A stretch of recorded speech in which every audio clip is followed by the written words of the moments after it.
सुस्वागतम कार्यक्रम बाल बगैँचामा। यो कार्यक्रम मोबाइल आर्ट्स फर पीस को सहकार्यमा श्री जनप्रिय दिव्य सेवा बाल क्लबले सञ्चालन गर्दै आइरहेको छ। आजको कार्यक्रममा म पतञ्जलि योगका आदरणीय शिक्षक योग गुरु राम सेवक मण्डल गुरुलाई हार्दिक स्वागत गर्दछु। गुरु हजुरलाई कार्यक्रममा स्वागत छ। धन्यवाद। अखण्ड मण्डलाकारं व्याप्तं येन चराचरं तत्पदं दर्शितं येन तस्मै श्री गुरुवे नमः। येन तस्मै श्री गुरुवे नमः। गुरु त त्यो हो जसले हामीलाई जगाइदियोस्, परमसँग भन्नुपर्छ कि परमात्मासँग मिलाइदियोस्, हिँड्ने दिशा बताइदियोस् र कुनै कुरा हाम्रो छुटेको छ, हराएको छ भने मिलाइदियोस्, भेटाइदियोस्। वेदको ऋचामा भनिएको छ, वर्णम कीर्तिम मतिम लक्ष्मी स्वस्थ मायुष्य विन्दति ब्रह्मे मूर्ते संगार्जितम वा पंकजम अथा। कि जो मान्छे ब्रह्म मुहूर्तमा उठ्छ उसको त्यो मान्छेको सौन्दर्य, लक्ष्मी वृद्धि, आय वृद्धि, त्यसपछिको स्वास्थ्यमा सुधार, आयु आदिको प्राप्तिको साथसाथै शरीर पनि असाध्यै नै सुन्दर बन्दछ। जब आँखा खुल्दैछ त्यसको लागि हाम्रो जब सेन्समा म अब उठ्दैछु भन्ने जब लाग्यो भने आँखा बन्द गरेर नै या त उठेर या त पल्टेर नै हामीले आँखामा दुईटै हत्केला राखेर आँखा चिमाउँछ अनि त्यतिखेर नै हामीले एउटा मन्त्र वाचन गर्नु सक्नु पर्दछ। त्यो मन्त्र हो भने कस्तो भने करागरे वसते लक्ष्मी करमध्ये सरस्वती करमूले स्थितो ब्रह्मा प्रभाते कर दर्शनम। यति भनेर हामीले आफ्नो हत्केलालाई दर्शन गर्नु पर्दछ। किनभने पछि जो गर्ने हो आज यो हत्केलाबाट कसैको नराम्रो नहोस्, सधैँभरि राम्रो काम गर्न सकौँ, कीर्तिमान काम गर्न सकौँ र आफू मरेर गयो भने पनि त्यो कीर्तिले मलाई सधैँ याद गर्न सकुन् भने त्यो स्थितिले हरेक दिन आजको दिन नै अन्तिम दिन हो, भोलि कसैले पनि देखेका छैनन्, त्यसैले त्यो भन्दै त्यसपछिको हाम्रो बल्ल आँखा हत्केलामा खुल्दै उठ्नुपर्छ। त्यो उठिसकेपछि अब हामीले धरती माता जहाँ सुतेका छौँ, धरतीमा सुते भने पनि ओछ्यान हुन्छ, खाटमा सुते पनि त्यसबाट हामीले खुट्टा तल राख्नुभन्दा अगाडि धरती मातालाई नमन गर्दै कि पृथ्वी माता नमस्तुभ्यम पाद स्पर्शम क्षम सोमे। हे पृथ्वी माता, अब मैले तिम्रो जिउमाथि आफ्नो खुट्टा राख्दैछु, यसलाई तिमीले माफ गरिदियोस् र मेरो जीवन उपयोगी कामको लागि अनुमति पनि दिनुहोस् भनेर क्षमा माग्दै बल्ल खुट्टालाई जमिनमा राख्नुपर्छ भनेर ओम प्रातर अग्निम प्रातर इन्द्रम हवामहे प्रातर मित्रा वरुणा प्रातर रश्मिना प्रातर भगम पूष्णम वनस्पतिम प्रातर सोमुमत रुद्रम हुवेम। ओम प्रातर जितम भगमुग्रम हुवेम वयेम पुत्र मुदुतर्यो विधर्ता आदर्चित्तम मने मानुरश्चित राजा चित्तम भगम भक्षित्या। ओम भग प्रणतर भग सत्यराधो भगे मां दे मुद्वा ददन्नः भग प्रणो जने को विश्वैर्भग प्रविनिवन्तस्यामः। ओम उतेदानि भगवन्तस्यामोत परपित्त उत मध्ये अहानाम् उदोतिता भगवन्त सूर्यसे वयं देवानां सुमतो स्यामः। ओम भग एव भगवामस्तु देवास्तेन वयं भगवन्तः स्यामः। तन्त्वा भग सर्वैजोभिति सनो भगपुर्येता भवेह। यसबाट कि हे प्रभु, कि तिमीसँग जो हो त्यही शरीरको म यो शरीर हो कि यथा ब्रह्माण्डे यथा पिण्डे यथा पिण्डे यथा ब्रह्माण्डे, जो प्रकृतिमा छ त्यो मेरो पनि शरीरमा छ र मेरो शरीरमा जो छ त्यही प्रकृतिमा छ भनेपछि तिमीसँग भएका सबै राम्रा राम्रा कुराहरू मलाई देऊ, ताकि तिमी जस्तै नाम दाम र मैले सबै कृतिहरू गर्न सकौँ भनेर उहाँबाट मैले मन्त्रको साथ भन्नुपर्छ कि हामीले प्रार्थना गरेको हो र त्यो प्रार्थनाबाट पक्कै पनि उहाँले हामीलाई तथास्तु भनेर भन्नुहुन्छ। हाम्रो दिनचर्या सुरु हुन्छ र त्यो दिनचर्या कहाँबाट सुरु हुन्छ भनेपछि हाम्रो पानीको सेवनबाट सुरु हुन्छ। हाम्रो जीवनदायिनी ऊर्जा छ त्यो भनेको पानी हो र त्यो पानीको लागि हामीले त्यतिखेर बिहान नै उठेर कस्तो पिउने त, अनि त्यसको लागि निघण्टु रत्नाकर संहितामा भनिएको छ कि सवितु समुदय काले प्रसूति सलिलस्य पिबोदष्टो रोगा परिजामुडी मुक्तो जीवित दस्तन संग्राम।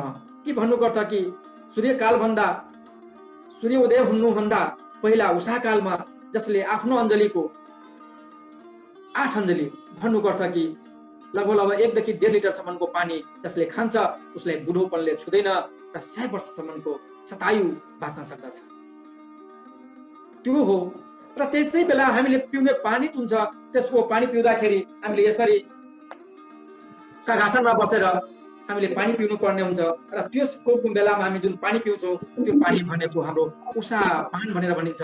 र त्यो उषा पान एकचोटि हामी गर्छौँ भनेपछि त्यो उषा पानले हाम्रो निघण्टु रत्नाकर प्रकाशमा के भनेको छ भनेपछि यथा सोथ ग्रहणयो जोड जठर जरा कोष्ठ मेदो विकारा मूलाघात स्फीत श्रवण गलसिरा श्रोणी मूला चिरोगा। कि भन्नुको अर्थ कि यर्स भनेको पाइल्सको हाम्रो समस्या रहँदैन।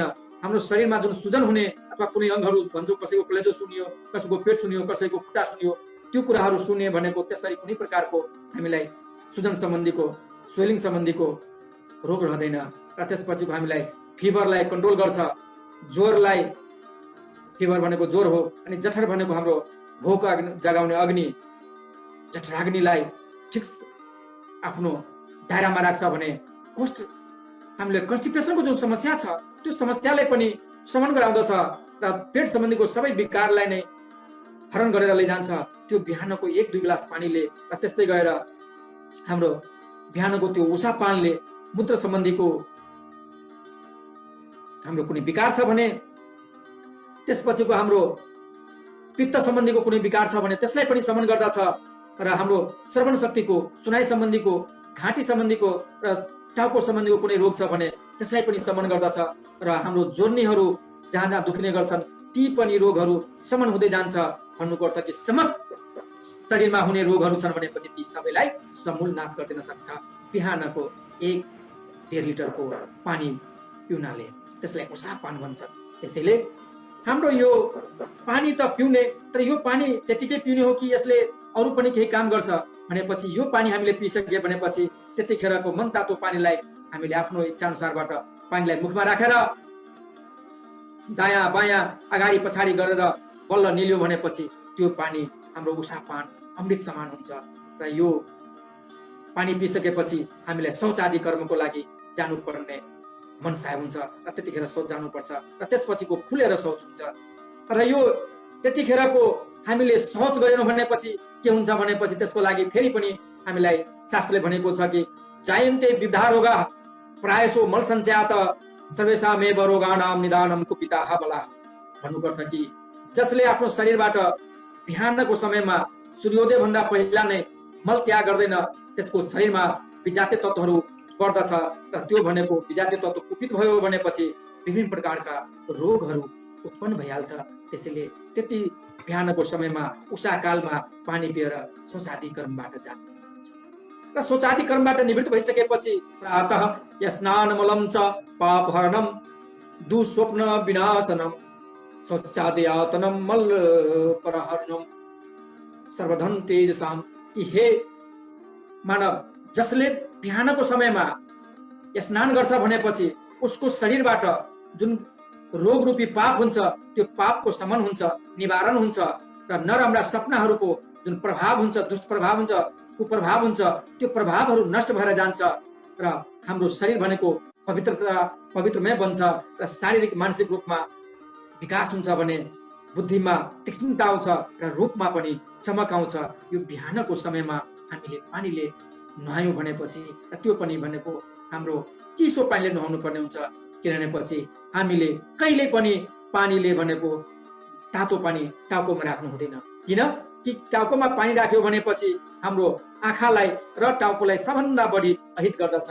त्यसको लागि शास्त्रमा, सुषुप्त शास्त्रमा भनिएको छ कि उष्णेन शीर्षा स्नानं यति अहितम चक्षु छ सदा। कि जुन मान्छेले तातो पानीले आफ्नो टाउकोमा राख्छ त्यसको शिर भनेको टाउको र आँखालाई चक्षु भनेको आँखा हो, त्यसलाई हित गर्दछ। त्यसैले पानी भनेको हाम्रो औषधि हो।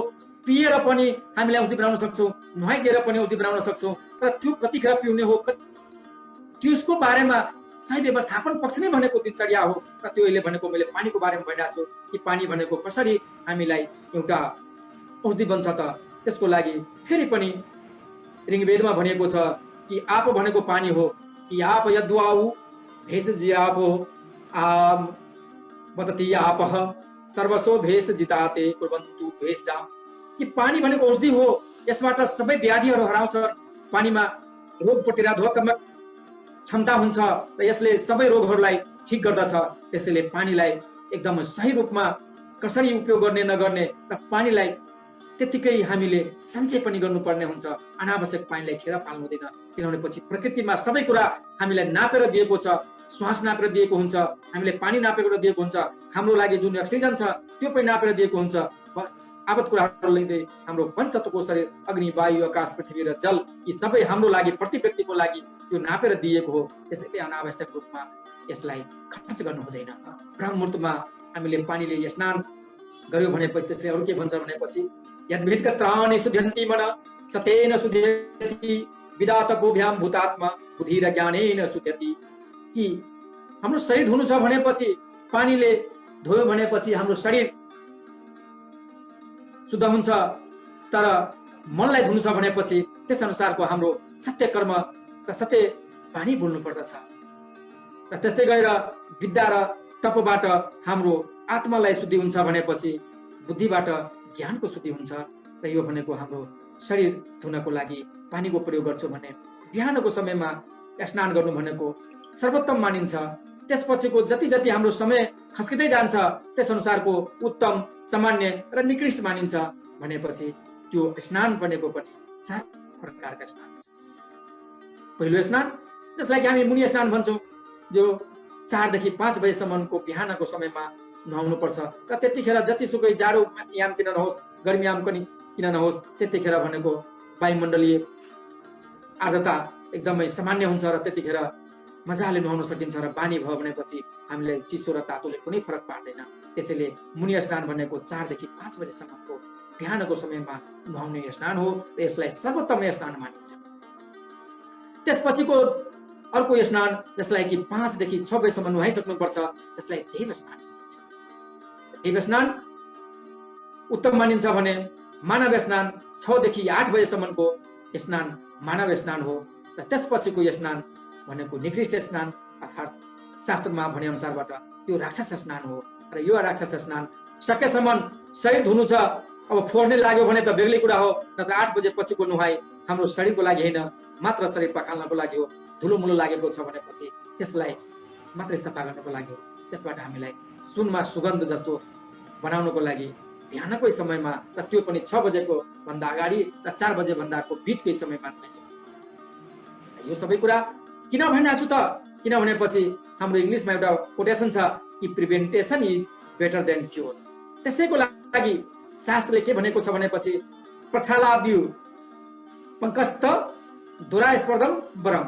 कि जुन काम हामीले रोग लागिसकेपछि अथवा चुकिसकेपछि जतिको हामीले इफोर्ट लगाउनु पर्ने हुन्छ भनेपछि त्यो काम बिग्रन नदिनको लागि हामीले थोरै सजगता पहिला नै अपनायो भनेपछि हामीलाई त्यही सामान्य होसियारीले हाम्रो जीवनलाई चेन्ज गरिदिन सक्छ। त्यसैले हामीले पानी पिउने बारेमा, उठाइको बारेमा, सुताइको बारेमा आज मैले भन्ने चमर्को बसेको छु। र त्यो हाम्रो यति गरिसकेपछि सोच आदि कर्मबाट, स्नान आदि कर्मबाट निवृत्त भइसकेपछि त्यसपछिको हाम्रो जुन दिनचर्या हुन्छ त्यो दिनचर्यालाई प्राणायाम व्यायाममा परिणत गर्नुपर्ने हुन्छ। प्राणायाम व्यायाम भनेको के हो त, यसमा मुख्यतः 3 वटा आयामहरू छन्। श्वासलाई लिने, राख्ने र छोड्ने। कुनै बेला छोडेर राखिन्छ, एकछिन होल्ड गरिन्छ, र कुनै बेला लिएर होल्ड गरिन्छ। र त्यसैलाई हाम्रो दिनचर्याको र योगको भाषामा पूरक भनेको लिने, कुम्भक भनेको राख्ने र रेचक भनेको छोड्ने हो। र यसलाई जुन व्यवस्थापकीय पक्ष हुन्छ त्यसलाई प्राणायाम भनिन्छ। र त्यसलाई हाम्रो पतञ्जलिको योग सूत्रको योग दर्शनमा लेखिएको छ कि तस्मिन् सति श्वास श्वास गति विच्छेद प्राणायाम। कि हामीले जुन श्वास लिइरहेको थियो र अहिलेसम्मको श्वासको हामीले महत्त्व बुझिरहेको थियौँ भनेपछि अब श्वासलाई महत्त्व बुझेर र कतिखेर र कुन मात्रामा लिँदाखेरि राम्रो हुन्छ त्यसको महत्त्व बुझेर हामीले जब श्वास लियो भनेपछि त्यो श्वासको गति नै हाम्रो प्राणायाम बन्छ। र त्यो हरेक रोगसँग लड्नको लागि एउटा औषधि बन्छ। त्यसपछि बाह्य औषधिले हाम्रो कुनै काम गर्दैन जब भित्रको हाम्रो शारीरिक र हाम्रो श्वास रूपी औषधिले काम गरेन भनेपछि। त्यसैले यी सबै कुराहरू श्वास पनि लियौँ टाइममा, हामी सुत्यौँ पनि टाइममा, उठ्यौँ पनि टाइममा भनेपछि यसले के हाम्रो शरीर स्वस्थ रहन्छ त? होइन। किनपछि हाम्रो शरीरमा जसरी कि धेरै हाम्रो कोशिकाहरू छन् त्यस्तै गरेर हाम्रो जीवन रूपी यो जीवनलाई राम्रोसँग चलाउनु छ र सधैँभरि अनुहारमा चम्किलो, शरीरमा कसिलो बनाउनु छ भने त्यसको लागि शरीर स्वस्थ हुनुपर्छ र त्यो शरीर स्वस्थ हुनको लागि हामीले समयमा खाना खानु भनेको पहिलो आरोग्यको निशानी मानिन्छ। त्यसैले आफ्नै मुनिले भन्नुभएको छ कि काल भोजनाय आरोग्य कारणम। हे मानव, तिमीले समयमा खाना खान्छौ भनेपछि तिम्रो लागि आरोग्यको लागि कुनै पनि औषधि र कुनै पनि अस्पताल र कुनै पनि डाक्टर कहाँ जानु पर्दैन। त्यसैले हामीले समयमा खाना खाने गर्नुपर्छ। र मैले जुन खाना खानको लागि अथवा सुत्ने शयनको लागि अथवा जुनसुकै काम गर्नको लागि मैले जैविक घडीको कुरा गरेको थिएँ र फेरि पनि समय मिल्यो भनेपछि जैविक घडीको पनि हामीले कुरा गर्छौँ। र यो भनेको हाम्रो जसरी हाम्रो वेदमा शास्त्रमा भनेको छ कि 2 समय बिहान र साँझ अग्निहोत्र गर्नुपर्छ, भन्नुपर्छ कि यज्ञ गर्नुपर्दछ, घिउलाई हामीले यज्ञ कुण्डमा हवन गर्नुपर्छ र एकचोटिको हवन कुण्डमा 5 ग्राम गाईको घिउ राख्यो भनेपछि त्यसबाट निस्किने जुन धुवाँ हुन्छ, राप हुन्छ, त्यो धुवाँ र रापले 16 किलो अक्सिजनलाई परिशुद्ध गर्छ भनेपछि एक ठाउँको हवन कुण्डबाट जुन 1 घण्टा 1.5 घण्टा यज्ञ आदि गरिन्छ त्यसबाट निस्किने जुन पोजिटिभ भाइब्रेसन हुन्छ त्यसले 1.5 किलोमिटर वरर र 1.5 किलोमिटर परसम्मको वातावरणलाई नै शुद्ध गरिदिन सक्ने क्षमता राख्दछ। त्यसैले हामीले बिहान र साँझ जसरी यज्ञ गर्नुपर्छ यो प्रकृति शुद्धको लागि, आफ्नो घरको माहौल शुद्ध गर्नको लागि, आफ्नोलाई ऊर्जावान तेजवान बनाउनको लागि, मेधावी बनाउनको लागि भने त्यस्तै गरेर जब तिम्रो शरीरलाई पनि राम्रोसँग राख्नु छ, त्यसलाई निरोग रूपमा राख्नु छ भनेपछि बिहान र साँझ 2 चोटि मात्रै खाना खाइदिनु राम्रो मानिन्छ स्वास्थ्यको लागि। भने यसको बीचमा खाना खानु त्यति उचित हुँदैन, किनभनेपछि खानाले के गर्छ त्योसँग हाम्रो जोडिएको छ यो प्रश्न। किनभनेपछि हामीलाई अहिलेसम्म यो लागेको छ कि खाना जति दियौ शरीरमा त्यति नै काम गर्छ, तर त्यो खानाले काम गर्दैन। जबकि त्यस खानालाई यसले कुन फङ्सनमा र कसरी काम गर्दछ कि बुझ्यो भनेपछि मात्रै हामीलाई फाइदा गर्छ। त्यसैले हामीलाई शास्त्रले दिएको छ कि पथे सति कतस्य किम औषधिनी सेवनम, पथे सति कतस्य किम औषधिनी सेवनम। त्यही भन्नुपर्छ कि परहेज गर्न हामीले कुन कुरा खान मिल्छ कुन कुरा खान मिल्दैन त्यसको पथ्यको रूपमा हामीले परहेज त्यसलाई भनिन्छ कि त्यो गर्न सक्यो भनेपछि कुनै पनि मान्छेलाई, रोगीलाई कुनै पनि प्रकारको औषधिको आवश्यकता पर्दैन। यदि होइन भने हामीले जति औषधि खाए भने पनि त्यसबाट कुनै पनि लाभ दिन सक्दैन। त्यसैले पथे सति कतस्य किम औषधिनी सेवने भन्नुपर्छ कि हामीले पथको रूपमा खानालाई हामीले लियौँ भनेपछि हामीले संसारको कुनै पनि औषधि चाहिँदैन। किनभने जति औषधि गरे भने पनि त्यो औषधिले हामीलाई कुनै पनि फाइदा गर्दैन। अब यो खाने कुरा गर्दाखेरि के सबै कुरा मेरो लागि खाने योग्य छ त? कदापि नै। किनभने हाम्रो शरीरको 3 प्रकारका दोषहरू हुन्छन् र त्यो दोषहरू भनेको कफ, वात र पित्त हुनेछ। र यसको लागि हिताहित विचार गरेर जुन हाम्रो शरीरलाई चाहिने छ त्यो मात्रै दिउँ, चाहिने छैन भनेपछि त्यसलाई नदिउँ। किनभनेपछि चाहिने भन्दा अरू दिउँ भनेपछि त्यसले हामीलाई रोग निम्त्याउँछ भने चाहिने कुरा दिउँ भनेपछि त्यसले रोग नै लाग्दैन। त्यसैले यसमा चरक सूत्रमा पनि भनिएको छ कि न हिता हारोपोगिता तन्नमिता व्याधतो जायन्ते। भन्नुपर्छ कि हिताहित विचार गरेर अनुकूल भोजन मात्रै गर्यो भनेपछि हामीलाई कुनै पनि प्रकारको कुनै पनि कारणले पनि रोग लाग्न सक्दैन। किनभनेपछि सबै रोगको समूल भनेको, त्यसको आमा भनेको, त्यसको चरा भनेको खाना नै। त्यसैले खानालाई एकदमै औषधिको रूपमा लियो। त्यसपछिको हाम्रो फेरि पनि आयुर्वेदमा के भनेको छ भनेपछि खानाले के गर्छ कि खानाले के गर्छ भनेर आयुर्वेदको विचार छ कि स्वस्थ से स्वास्थ्य रक्षणम आतुर से विकार प्रसन्नम प्रसन्न भनेको नाश गर्ने कि स्वस्थ मान्छेको स्वास्थ्यको रक्षा गर्छ भने रोगी मान्छेको रोगको निवारणको लागि खाना खाइन्छ। यो 2टा उद्देश्य भन्दा बाहेक कुनै पनि विशेष उद्देश्य राखेर हामीले खाना लिनु हुँदैन। र मान्छेले कुनै बेला स्वादको लागि र कुनै बेला पेट मात्रै भर्नको लागि लिन्छन् भनेपछि त्यो कदापि पनि राम्रो होइन, किनभने पछि त्यो खाना भनेको हाम्रो लागि औषधि भन्दैन। त्यो खानाले हाम्रो जीवन रूपी राम्रोसँग यो शरीरमा कुनै पनि बेला कुनै पनि औषधि खानु नपरोस् भनेपछि त्यसको लागि हाम्रो हिताहित विचार गरेर र कुन समयमा हितभोग र मितभोगलाई विचार गरेर खानुपर्ने हुँदछ। र यो खानको लागि हामीले खाना खाने बेलामा उचित आसन हुनुपर्छ र उति के अरे नीति, हाम्रो कति खाने, कसरी खाने, कुन दिशातिर फर्केर खाने, ती सबै कुराहरूको विचार गरेर र मन प्रसन्नताका साथ खानुपर्ने हुन्छ। र त्यो हामीले जतिसुकै राम्रो खाना किन नहोस्, जब हाम्रो मन प्रसन्न भएन भनेपछि त्यही खाना नै हाम्रो लागि विष बन्दछ। त्यसैले खाना खाँदाखेरि एकदम प्रसन्न आत्माका साथ प्रफुल्लित भएर एकदमै अन्नपूर्णा मातालाई भित्रदेखि नै धन्यवाद व्यक्त गर्दै हामीले हरेक अन्नलाई एकदमै सतचित्त खुसीका साथ स्वादले खानुपर्ने हुन्छ। र त्यसैले भनिएको पनि छ कि हे देवी अन्न तिमी रहेछौ धन्न, तिमी नरहे मेरो प्राणै रहन्न। त्यसैले एक एक दानालाई पनि कहीँ पनि खेर नफालिकन एउटा पनि सीता थालमा नरहोस् र कुनै पनि सीता बाहिर पनि नखसोस्, किनभनेपछि एउटा सीता हाम्रो थालसम्म पुग्नलाई उसलाई कयौं वर्ष लागेको हुन सक्छ र कयौं जनाको मेहनत र अथक प्रयास त्यसमा जुडेको छ।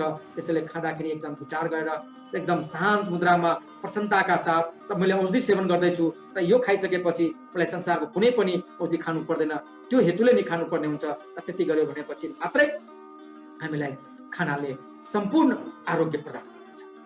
त्यसपछिको हाम्रो खानाले यति मात्रै गर्दैन, खानाले त के भन्छ भनेपछि आहार शुद्धि हुनुपर्छ, प्रसन्नताको साथ हुनुपर्छ भने अघि नै भने। र त्यसको लागि फेरि पनि वेदको विचारमा भनेको छ कि आहार शुद्धो सत्व शुद्धि ध्रुवा स्मृति र लब्धो सर्वगणित नाम विप्र मोक्ष। कि आहारको शुद्धिबाट सत्वको शुद्धि हुन्छ, सत्वको शुद्धिबाट निश्चल स्मृति प्राप्ति हुन्छ। त्यो निश्चल स्मृतिबाट सबै प्रकारका भाव बन्धनबाट, यो संसार रूपी मायाबाट र संसारमा जति प्रकारका दुःख कलेशहरू छन् ती सबैबाट बन्धनबाट मुक्त मिल्दछ। र यो सबै काम पनि हाम्रो आहारले दिन्छ। त्यसैले भनाइछ कि युक्त आहार विहारस्य युक्त चेष्टस्य कर्मसु युक्त स्वप्नाबोधो योगो भवति दुःख। कि सबै दुःखलाई, सबै प्रकारका रोगलाई शमन गर्नु छ भनेपछि युक्त आहार लिनुपर्छ। र त्यो आहार लिँदाखेरि आहार, विहार, विचार र व्यवहार पनि हाम्रो त्यही अनुसारको बन्दै जान्छ। किनभनेपछि खाना भनेको 3 प्रकारका हुन्छन्, सत, रज र तम। र यी कुराहरू फेरि पनि अर्को स्मरण, यसले दिनचर्याकै बारेमा भनिरहेको छु भनेपछि थोरै अब हामी खानासम्म पुगिसकेका छौँ भनेपछि अब अरू सुत्नेसम्म र सुत्दाखेरि कसरी हामीले शरीरलाई आरोग्यवान र जहिले पनि ऊर्जावान बनाइराख्ने हो, त्यसको लागि सुताइहरूले पनि फरक पार्दछ।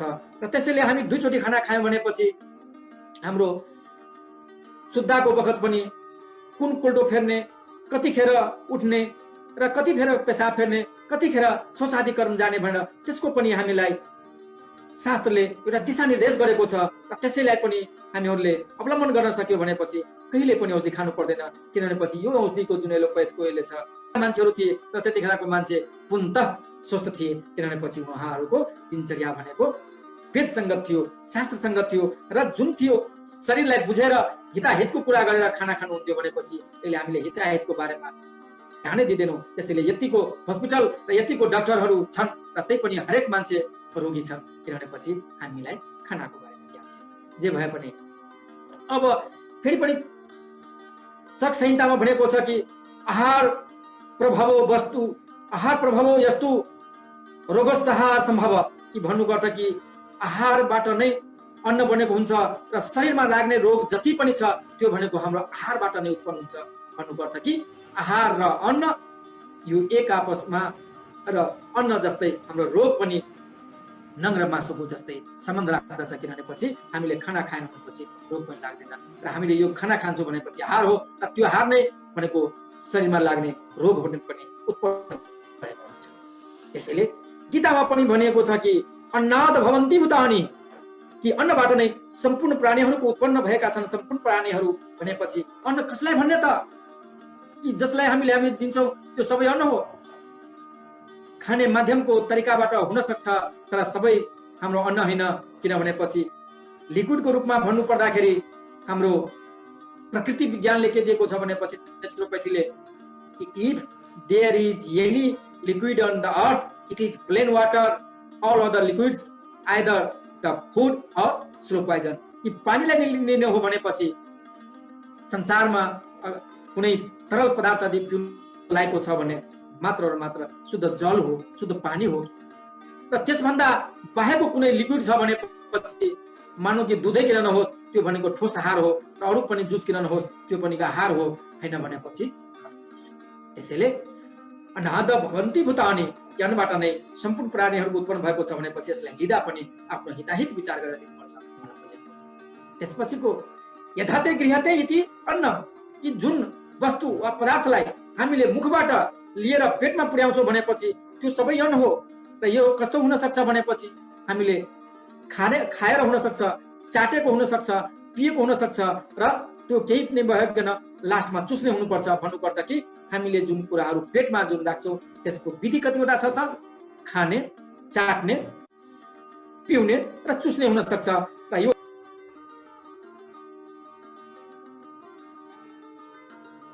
सबै भनेको हाम्रो खानाको लागि यति आवश्यक तरिकाहरू हो भने यसले हाम्रो दिनचर्यामा के फरक पार्छ भनेपछि त्यसको बारेमा पनि हामीलाई दिशानिर्देश गरेको छ शास्त्रले।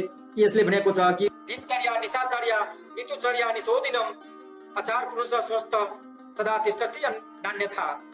के भन्नुपर्छ? दिनचर्या, रात्रिचर्या र ऋतुचर्याहरूको शास्त्रमा गरे अनुसारको हामीले आचरण गर्यो भनेपछि हामी सधैँ पनि स्वस्थ रहन सक्छौँ। त्यसैले हामीलाई दिनचर्याको बारेमा पूर्णतः जानकारी हुनुपर्छ भनेर नै आज मैले दिनचर्याको कुराहरू गरिराखेको छु। त्यसैले यो दिनचर्यालाई कसरी लिने हो भने त्यसको लागि हाम्रो आयुर्वेदमा भनेको छ कि दिनान्ते च पिबेत दुग्धम निशान्ते च पिबेत जलम भोजनान्ते पिबेत तक्रम वैदस्य किम प्रयोजनम। भन्नुपर्छ कि दिनको अन्त, भन्नुपर्छ कि रात्रि, र त्यो पनि रात्रिको सुत्ने बेलामा जब हामी दुध पिउँछौँ र त्यसमा पनि आफ्नो इच्छा अनुसारको अलिकता बेसार राखेर पिउँछौँ भनेपछि त्यो भनेको हाम्रो लागि फाइदाकारक हुन्छ। यसले हाम्रो रोगमा औषधिको काम गर्छ भने जब निशान्ते छ जलम पिबेत, र रातिको अन्त जतिखेर हामीले उषाकाल भन्यो, त्यो जुन उषापान भन्यो त्यतिखेरको जुन पिउने पानी हो उषापान, त्यसले भनेको त्यतिखेरको जुन पिउने पानी र त्यसपछिको खाना खाएपछिको जसले तक्र भनेको छाँच हो, मुही हो, जसले मुही खान्छ भने त्यस्तो घरमा वैद्यलाई अथवा त्यो मान्छेलाई वैद्यको कुनै आवश्यकता पर्दैन। भन्नुपर्दा कि कुनै पनि होमियोपैथ, आयुर्वेद, त्यसपछि नेचुरोपैथ अथवा एलोपैथ कुनै पनि डाक्टरको वैद्यस्य के प्रयोजन, कुनै पनि वैद्यको आवश्यकता पर्दैन। र यो भनेको हाम्रो पिउने कुराहरू भयो भनेपछि त्यसपछिको हाम्रो कसरी सुत्ने हो त? किनभनेपछि हामीले खाना खाइसकेपछि, रातिको खाना खाइसकेपछि शयन गर्नुपर्छ भने यसको लागि पनि निश्चित हामीलाई गाइडलाइन दिएको छ शास्त्रले। र त्यसको के छ भनेपछि प्राक्शिरे शयनम विद्याधन आयुष दक्षिणे पश्चिमे प्रबला चिन्ता हानि मृत्यु त तोतरे। भन्नुपर्छ कि हामीलाई 25 वर्षको आयुसम्ममा विद्या आर्जन गर्ने जुन आयु हुन्छ त्यति बेलासम्ममा हामीले पूर्वतिर सिरानी गरेर सुत्यो भनेपछि हामीलाई विशेष फाइदा गर्छ।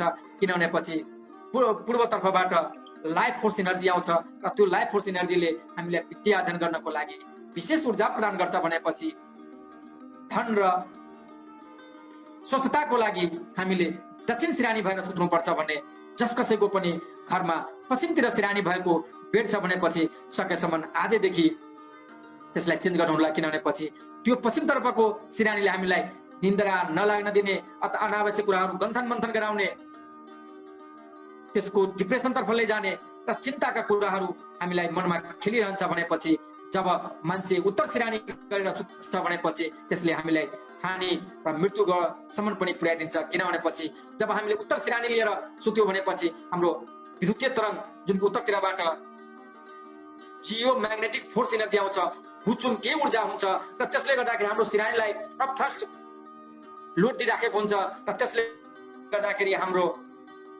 मस्तिष्कमा रगतको प्रभाव कम हुन्छ र त्यसले नराम्रोसँग हामीलाई रगतको आपूर्ति हुन नदिएर यो भनेको हाम्रो हृदयका हात पनि हुन सक्छ, हाम्रो मृत्यु पनि हुन सक्छ। त्यसैले सबभन्दा राम्रो भनेको दक्षिणतिर र पूर्वतर्फ हो र त्यो पनि उमेर अनुसारको हो भनेपछि उत्तरतिर त गर्नै नहुने हो। आज पनि सुत्नु छ भनेपछि सकेसम्म बरु सिरानी जतातिर भए पनि उतातिरबाट फर्केर सिरानी नभएकोतिर पनि पलन छ भने त्यतातिर बरु दक्षिणतिर गरेर सुत्नु होला, तर पश्चिम र उत्तर सकेसम्म नसुत्नु होला।